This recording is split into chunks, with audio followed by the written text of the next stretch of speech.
A pleasure to me all at last, and welcome back once again to video games that are totally awesome.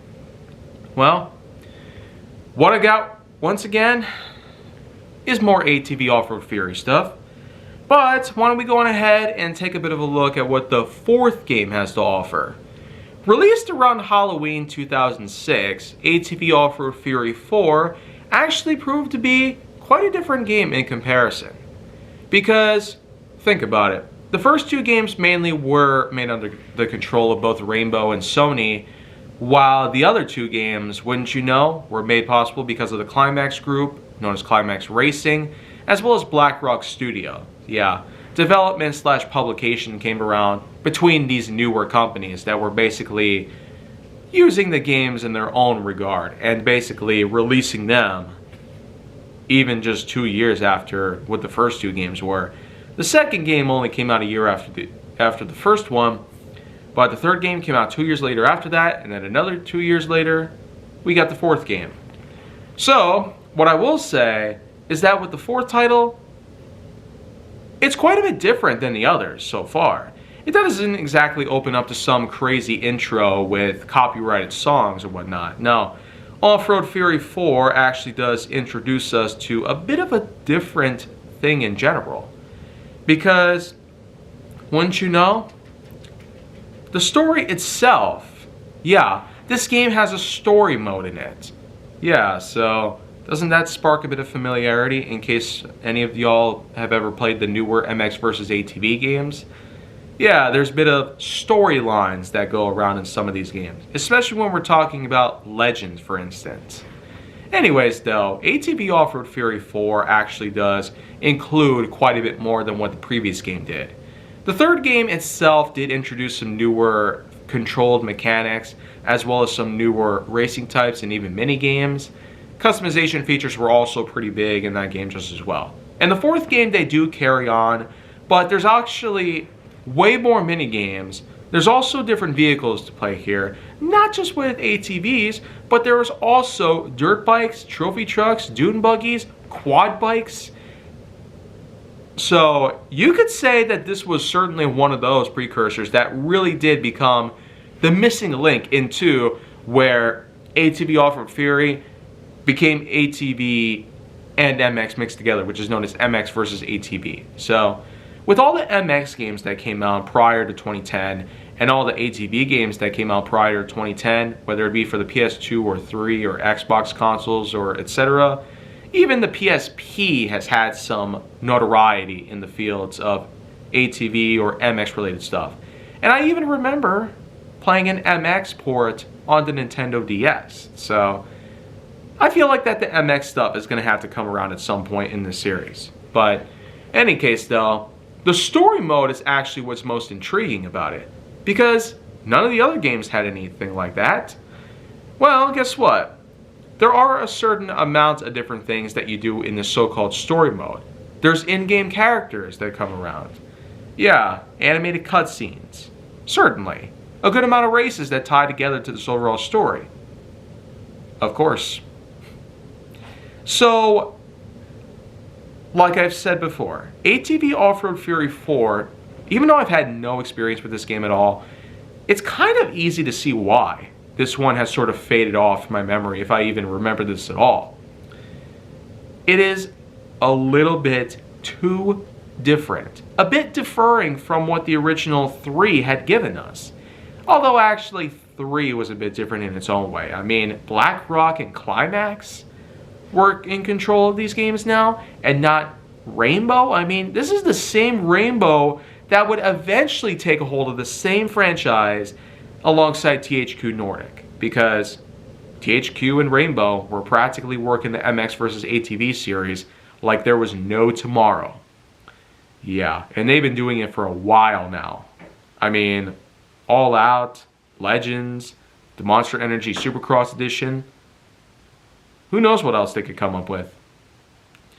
Anyways, I will say that there probably is a lot of good reason why the fourth game had all these extra bits in it and all these other vehicles that sort of cater enough to where it's different than what the title claims to be. I mean, it's an ATV game, ATV Off-Road Fury, not ATV, Dune Buggy, MX, Quad Bike, Dirt Bike, etc.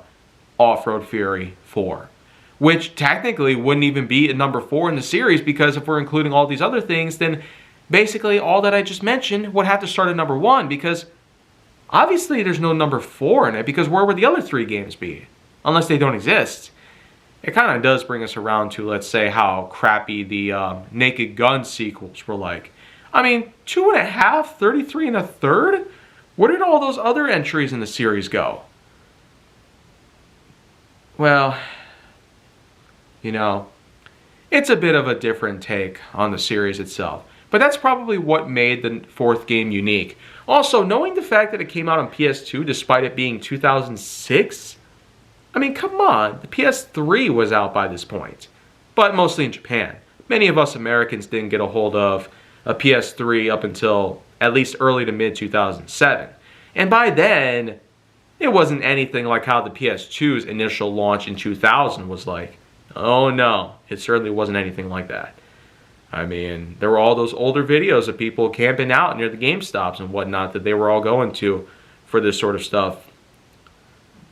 But whatever way that you look at it, it's nice that ATV Off-Road Fury 4 actually did something a bit different than what most of us would have expected. But on the other hand, it does sort of defer to what the original ATV Off-Road Fury series had given us. I mean, this gave us the overall baseline to how modern racing games were going to utilize the likes of MX and ATV vehicles. The very same MX vehicles and ATV vehicles that have been racing for many, many, many years. I mean, there's no doubt about it.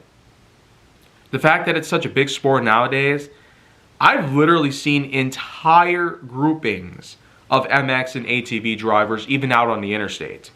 Yeah, no joke. Have you ever seen anything like that?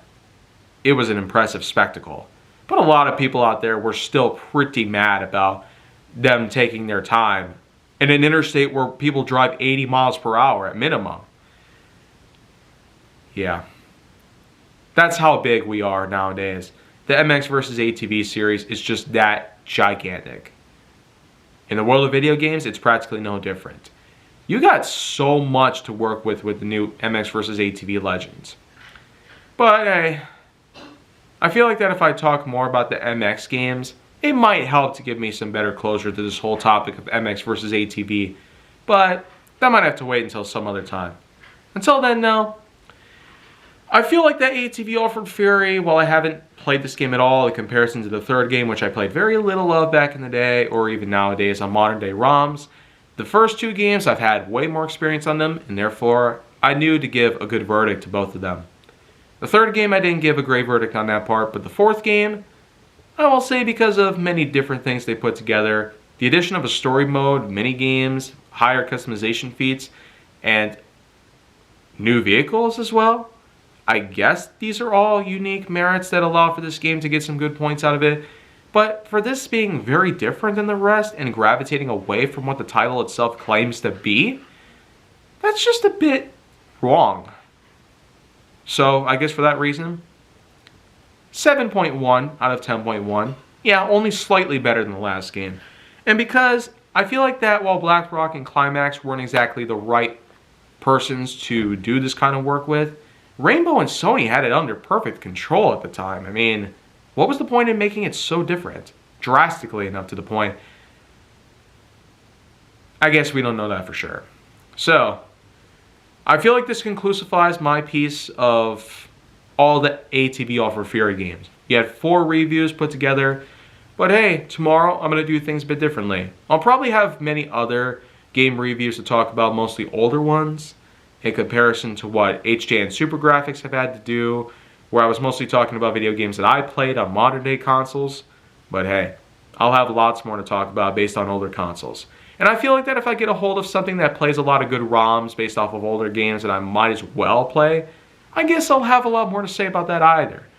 But I guess that'll have to wait for some other time, because there's only so many games that I know of that are really old and I have played back in the day. So, make sure to like, subscribe, comment, follow me wherever you can find me, and stay on the Hollywood side for more.